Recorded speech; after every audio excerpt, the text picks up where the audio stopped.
Então, bem-vindos e vamos dar início à palestra. Il s'agit de 600 photographies de bébés. Et donc ces 600 photos, comme un ruban qui va très très vite, tourne autour de l'espace. Un peu comme les anciens imprimés pour les journaux. Et là, il y a ces photos qui défilent très vite, il y a un bouton et on peut arrêter l'image. Et à ce moment-là, on crée cet être bizarre. Mon studio, mon atelier à Paris est filmé continuellement par des caméras de surveillance. C'est filmé jour et nuit, que je sois dans l'atelier ou que je ne sois pas dans l'atelier. Et l'image est envoyée en direct dans une caverne de Tasmanie.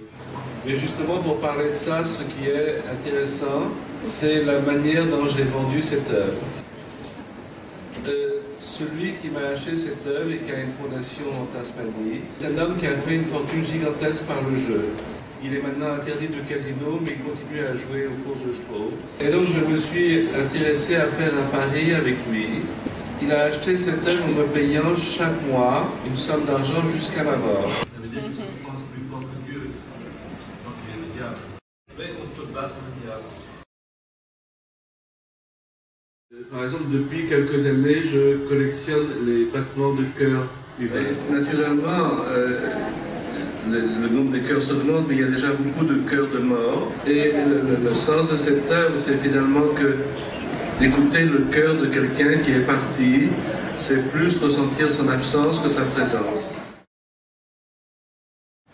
Ce qui m'intéressait, c'était que si nous sommes ce que nous sommes tous, c'est simplement parce que nos parents ont fait l'amour à une seconde très précise. Ils auraient fait l'amour une seconde avant ou après, on serait très différents. Donc ce que nous sommes est aussi lié à cet instant de hasard où ils se sont jetés l'un sur l'autre. Ce bébé qui est choisi, qui naît, qui est choisi, en tout cas, on ne sait pas s'il est choisi pour le bien ou pour le mal. Effectivement, si on croit au hasard, c'est simplement comme ça. Il n'y a rien à en dire. Et rien n'est écrit. Si on pense et qu'on est religieux et qu'on croit à la destinée, on peut imaginer que les choses étaient écrites et qu'on devait un jour naître et naître sous cette forme. Dans toutes les œuvres que j'ai pu faire, il ne s'agit pas d'une question esthétique.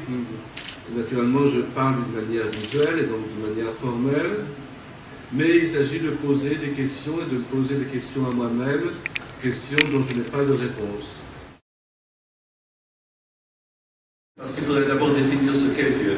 J'avais fondé une religion qui s'appelait le christianisme. Je m'appelle Christian, mais j'étais le seul membre. Je suis resté le seul membre.